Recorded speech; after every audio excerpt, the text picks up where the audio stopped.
Welcome to the last podcast of May with my dear contact, Valerie Probstfeld, and she is amazing. And I am so glad to have her on my podcast today. And once you get to know Valerie, you're going to want to really go to her website, and I'll actually post it after. But when you go to her website, it says Choose Love Over Perfection. And I just adore Valerie and what she's doing. And I'm going to have her introduce herself, but she also has a podcast. She's a writer, she's a content creator, and most dearly to me and all my nursing friends that are out there, she is a nurse practitioner. So, Valerie, thank you for coming on my show today. Why don't you introduce yourself and tell everyone what your passion? Thank you so much for having me, Gina. I really appreciate this. I love your show, and I am just so grateful for the opportunity to be here. And thank you for anyone who's listening and to all your listeners. And my passion really is about choosing love over perfection. And that is so much about what I do now that I would say my audience for the most part is moms, but this can really apply to anyone. But from a motherhood standpoint, like I had such a paradigm shift when I became a mom and control was ripped away from me from within 5 minutes. Like I studied for motherhood like I thought it was going to be an exam. And I had these imaginary people giving me this test, and I knew I was going to get an A plus. But once I actually became a mom, my baby went to the NICU, and I'm like, I have no idea what to do now. I didn't study for that, and I don't have the control that I thought I did. And so it was such a shift in what I felt like I had to work on for years, and I still work on. But I think for motherhood, for me, shined a light onto that, into the fact that we really can't control much in our lives, but what we can control is love. And how I thought about that is I love to write, and I was just writing my thoughts one day, and I just was thinking about, in the hospital early on in motherhood, everyone called me mom. They didn't call me Valerie anymore. And they were like, Mom, do you need help with this? Or Mom, do this. And I was like, what is mom anyway? Like I have this new name. I almost feel like I had a birth certificate like my daughter did. And what does that mean? So I love words. I love the etymology of words. And I looked it up, and actually it was interesting. Mom or mother is a noun and a verb. And the verb to mom or to mother means to give birth or to allow to rise, to care for or protect, according to Merriam-Webster. And so I thought, like, what gives birth? What allows one to rise or care or protect? And that really is love. Like love does all of those things. And at the end of the day, that's all I can control. I can control my response, loving in the moment, over fear, choosing love over fear. But I cannot control what my expectations of this A plus mom title or noun is. I can't control what society expects me to be. And that can really apply to any title we give ourselves. Like for me, it's mom, but for anyone, whatever that is, we can either be that noun, that title, or we can be the verb. And I choose to live my verb. And that's easier said than done. Some days, some hours are easier than others. But I feel like that's embracing the growth mindset. And I just continue to work and strengthen those pathways. And that's kind of like, I feel like I'm passionate about, and I just feel so called to share this with other people and to work with other moms and to others and just say, you know what, I'm learning this too every day, and I'm just like you, and we're all learning together, and we can change the world that way. We can drop a pebble into our pond, whatever and wherever our pond is, and create those ripples. So that's what I'm trying to do. I love that. Love is the only thing that you can control, right? Yeah. It's the only thing that we can control. And like you said, maybe your title is dad, or maybe your title is business owner, or maybe your title is brother or sister. But when it comes down to it, you have the choice to choose that and choose love. And without using the word love, and thinking about that, it's such an important passion that you have, like, to live by this verb and to live with this outpouring of love. And you just shine, Valerie. You just shine, and when I connect with you, you just feel it. It's this feeling that you exude, and so not every day is sunshine, rainbows, and love, right? And so I know there was a hurdle when your baby was born. I am connected to different folks who, their baby, they can't have children, for example, or maybe, the baby is born and there's with disabilities, or, like you said, they're in a situation that you didn't expect. So can you talk a little bit about maybe that hurdle, or a specific hurdle, or something that maybe stood in the way of this feeling that you have that love is the only thing that you can control? Yeah, sure. Thank you so much. And thank you for your kind words. You shine as well. So thank you so much. And so for your question, there's so many hurdles in life. And that was probably my biggest hurdle, the NICU. Or, I mean, obviously we all have struggles in our lives. There's going to be seasons, but I think that was the first time that I felt like I did not know what to do. I had absolutely no idea. I was terrified. And I struggled for a little bit with that. And I'm trying to think of like how I came to this. And really, it was time. It was time to be able to get to where I am. And back then, it was asking myself, and this was with the help of like postpartum counselors and stuff, but asking myself, what do I do next? What is the next right thing? And that may be brushing my teeth. That may be, whatever that is, but focusing on that as opposed to the big picture, I think helped me a lot. Writing helps me a lot to kind of get myself out of my head. And I think also, to back up a bit, I've been like I've been writing more about this and kind of examining, where did I originally come up with this? Because I mean, motherhood was really what started a lot of my passion for it. But before that, I struggled a lot with OCD. I still do have some OCD, and I would have it kind of come and go in the postpartum period. I have 3 kids. So, and during pregnancy as well. But before I had babies, I really had to focus on dealing with these ruminating thoughts so much. And how do I deal with the fact that my brain feels hijacked with a fight or flight fear?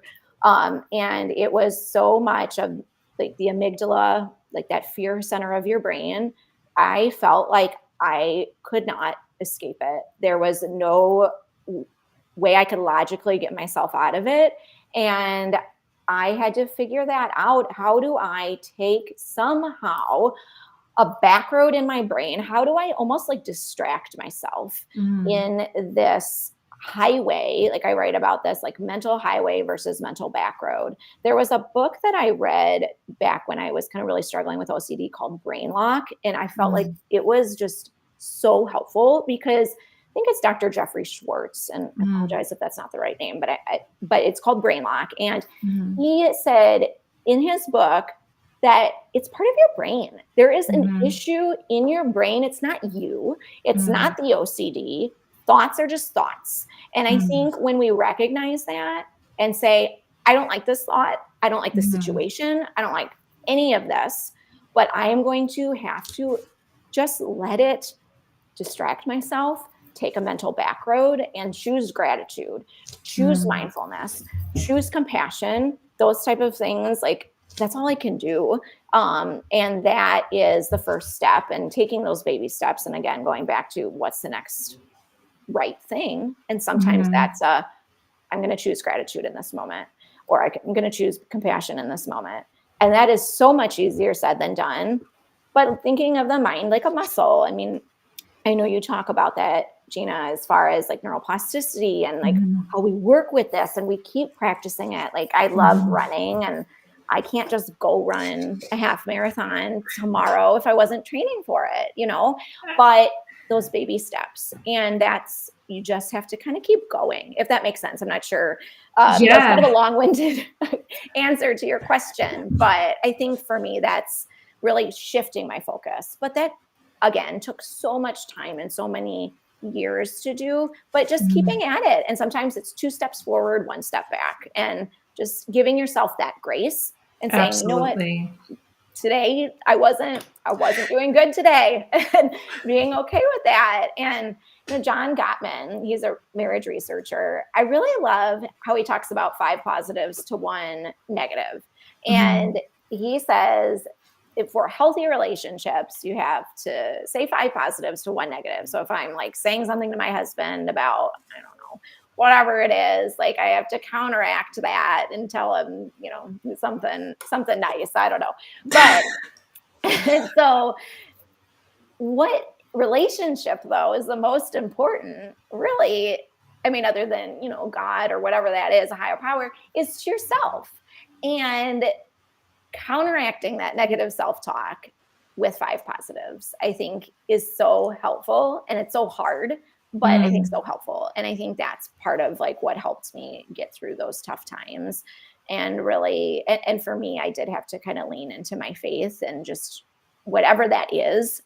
for, you know, for you, it's just kind of giving that power, taking this mental load off your shoulders and giving it to God, having it go down a river, imagining whatever that is, giving that Mm. to a higher power and saying, I can't right now, but I know that that's okay. I don't have to bear this burden right now. I can lean on whatever that is. And for me, that was helpful. That was really powerful. Thank you for Mhm. sharing that Yeah. story because it's so authentic and so real. And really, it's what a lot of people have to hear. I mean, this past weekend, you know, in the news, we saw several accounts of suicide and people who are extremely dealing with depression. Mhm. And it's that how you describe it and this you know battle that's inside your brain that's there and it's dark and you can't battle it. And the bright light about it is once you realize that our brains are the control of this, and that with the neuroplasticity that you meant, this is something that the scientists in the last 10 years have discovered that is always adaptable, always changing. I'm writing a book too. I haven't told you about, but it's That's really focused awesome. on giving the science that you talked about, how our brains are, to give you strategies to move forward. But this idea of you, just like you said, the 5 things, just because you expand your neuroplasticity in a positive light, it can go back. It can go back. And so, this is why this practice of positive gratitude, Kevin Monroe, my dear friend, if he's listening, you know, he has a whole business around gratitude.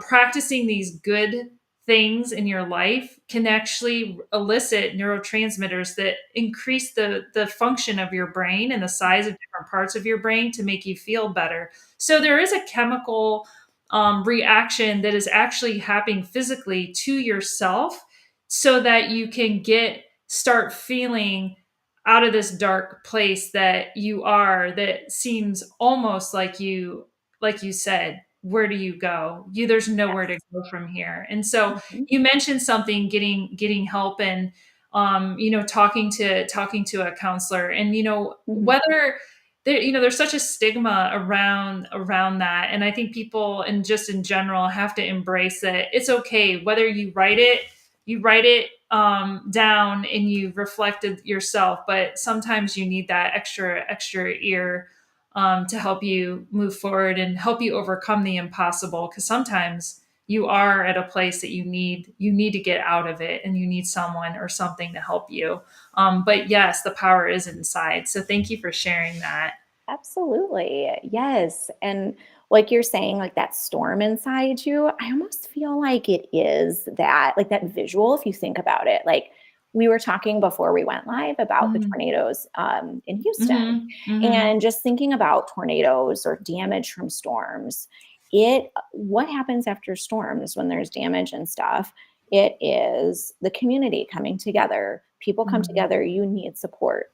And that's the same in your brain. That's the same for yourself. When you have storms, they can be just as damaging, but they're not visible to other people.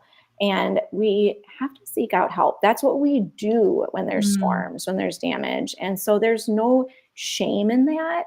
And I love how you're spreading that mental health awareness as well, Mhm. because it's so important to stop the stigma. Like, it is okay not to be okay. Like, we all are struggling with Mm. something. Like, no one is perfect. Life isn't perfect. And I think that's such Mm. an important message for all of us to remember, that Mm. truly we should be reaching out to people, and counselors, your healthcare provider, friends, trusted friends, family members, whoever that is. We aren't meant to journey this life alone. Absolutely. So with the journey, what keeps you happy? What makes you want to continue to learn and grow and continue Yeah. forward? Yeah, tell us. Oh, well, I just love being mindful and being grateful in the moment. And for Mm. me, right now, this season of my life, I just absolutely love. Like, I have 3 kids.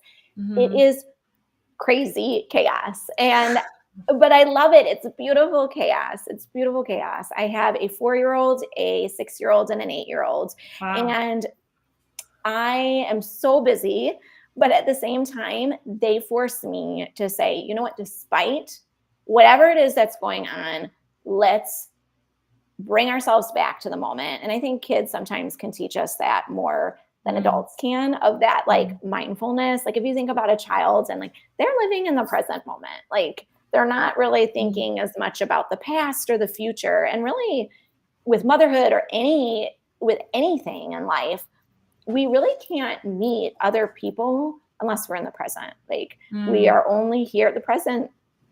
That's the only thing that exists, is the present moment. Like me Mm. sitting with you right now. And I think Mm. that makes me so happy and energized when Mm. I remember that. And I wanted to talk about, if you don't mind, Gina, I Yeah. love Charleston. And I know that you Oh, live in Charleston. I do.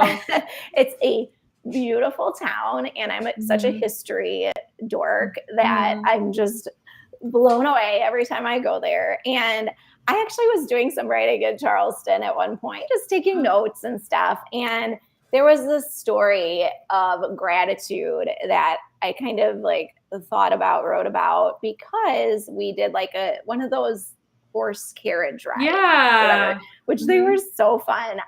My husband and my kids, they did not want to do it. Like, at first, my kids were like, "Oh, this is cool," but then they realized it was a tour talking about history for an hour. Yeah, it was. This Yeah. is so boring. So I'm like, "No, this is awesome," because I love history. And they fell asleep because they were so bored. So, but I was loving it, and it was like a bonus date almost. Like, this is like a free babysitter. This horse, so it was awesome. But anyway, our tour guide talked about, with all of the homes, that if there's new construction, they sometimes will find cannonballs in. Mhm. I thought that was so cool, that like sometimes there's cannonballs from the past discovered. So it made me think about, like, gosh, let me learn more about this history and write about it. And Mhm. talking about the Civil War. And then I was thinking about Thanksgiving, and this is kind of going on a tangent now to the Civil War, but Charleston made me think about it with the cannonballs. But with Abraham Lincoln, like, I think he is such an incredible character in history, and I think a very important person to think about with gratitude, because him and Sarah Josepha Hale, back in the Uh-huh. day, Uh-huh. well, Sarah, she really wanted Thanksgiving to be a national holiday, and it was previously celebrated regionally. And she like wrote so many letters, apparently, to politicians, to a bunch of people, saying this needs to be national. Abraham Lincoln granted her request in 1863, in the midst of civil war, in the midst of chaos. And the goal essentially was to be thankful and grateful in uncertainty and chaos. And I think that if you think about it, how powerful that is, Mhm. that being grateful in chaos. And society now, I mean, there was a civil war back then, it's just as chaotic now. Mhm. And how can we have our own Thanksgiving, I think is such an Mhm. important reminder. And what also is important is Lincoln, I have learned, was incredibly depressed. He was a very like Mhm. depressed individual, and he was fighting his own battles in his head, in Mhm. addition to, the Civil War and all of that. But what kept him moving forward was the conviction and like being humble, knowing that he was called to do great things and kind of taking Mhm. those steps. I mean, obviously, I don't know exactly how he felt in his head, but what do we remember him for? Like, we remember him Mhm. for all the things that he did, and not necessarily for how he was feeling. So I think sometimes that's helpful for me to think about. It's my actions Mhm. that can help. If I can love right now, if I can smile, even though I don't feel like smiling, eventually I can trick my brain to doing it. Whatever that Mhm. action is, like my friends and family will be able to see. And then again, it's going back to that neuroplasticity of kind of tricking our Mhm. brains, because our brains Mhm. are kind of, it sounds like a bit lazy sometimes. They like their to take the usual road that's easy, but sometimes it's the hard stuff. It's how do I show up right now, even though I don't want to show up mentally. So anyway, that was like quite a tangent from Charleston, but I had to like put in the I Charleston. love that. No, because your example, I'm gonna title this podcast. Let's give our Thanksgiving, invite Thanksgiving. This idea of doing and being engaged and connected. I run, and I like to give everyone that's listening a challenge, and do this and post in the comments if you try this and let us know. But I was running today. I was listening to a podcast. It was actually a really good podcast. It was about a company that we all know, Nike, Mm, and how they started. But anyway, that's regardless of this thought.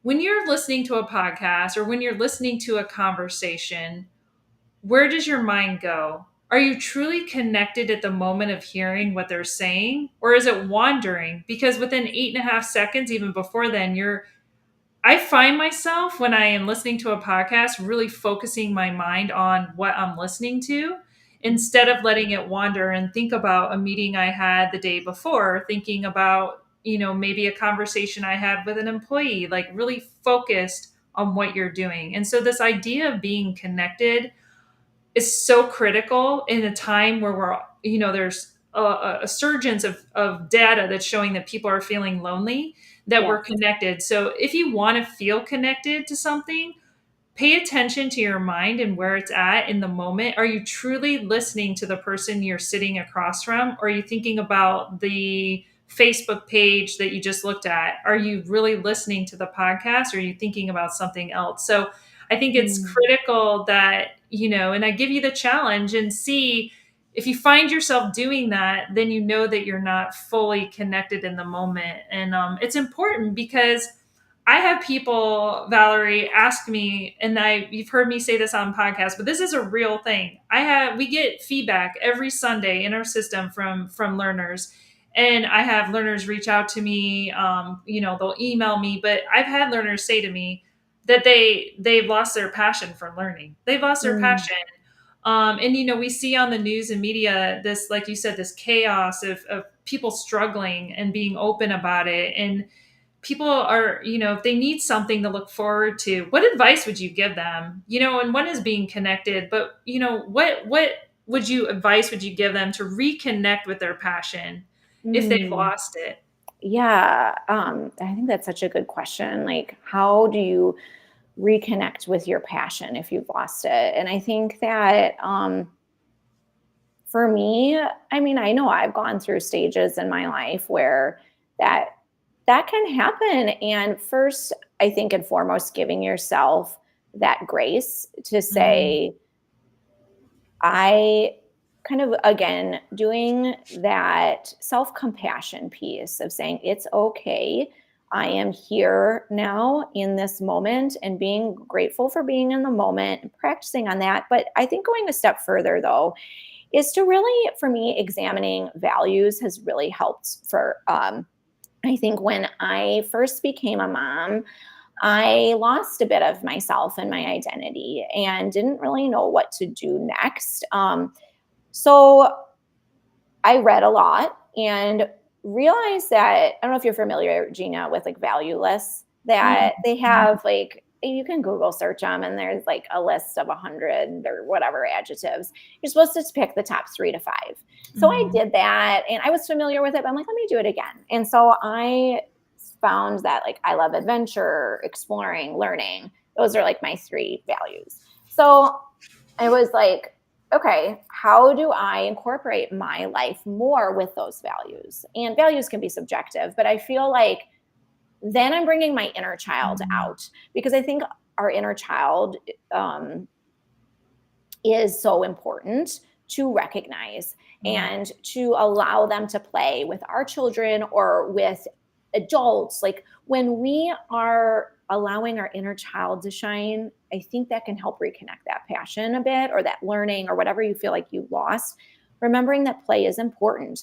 So for me, well, at the time, I couldn't really do much because I had really little kids. And so we would go on walks. And I think I mentioned, with our mutual friend Ambreen, who's incredible. Yeah. I was talking with her about we would go on walks to find walnuts that had heart shapes because then I was able to like do a bit of that adventure.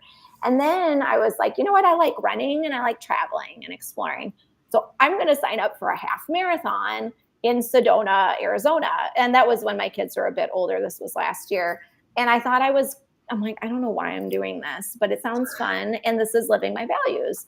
So, you know what, Gina, I like loved it. It was the best experience ever. And I Mhm. think that moment when I was like running that half marathon in Sedona, I was grateful for being alive and great. I don't Mhm. think I've ever had in my time just I felt like one with the Mhm. world than I was then. Mhm. And that can be different for everyone. That can be Mhm. like, you may not, like someone listening may not want to take a run in the desert, but whatever that is for you, like identifying those values and trying to live your life according to those values, I think will help reignite the fire and the passion and whatever it is that makes you sparkle and dazzle inside. Like Andrew Oh. Huberman says that, and I think that's such a great like sparkle and Mhm. dazzle. Like that's you were showing me your pink sparkle shoes before we recorded. I did. Like what makes you want to put on your pink sparkle shoes? you Yeah, know, like absolutely. I love so that. And for those that are listening, we'll find that resource and post it so you can explore your values. yes, Valerie, thank you so much for coming on my podcast. If is there any lasting words absolutely. of advice or where can people find you or connect with you? What's the best way to connect and reach you? Thank you so much. Well, the best way to connect and reach out to me is my website, twomomistolove.com. It has my podcast, my blogs, my Substack, all of that stuff on there. And as well as my podcast is called Two Mom is to Love with Valerie Probstfeld, NP. It's available on Apple, Spotify, Google, YouTube, and my socials are Valerie underscore Probstfeld. Probstfeld's a very long German name, but I'm like, well, let me just roll with it. And also I have the Two Mamas to Love. So like people can either like search me with that, but also with Valerie Probstfeld. So, but I absolutely loved our conversation and thank you so much for everything you're doing and inspiring learning. Cause in my opinion, that's like so much of what is being human and alive is to always learn and to always continue learning in our journey and this beautiful journey that we call life. Awesome.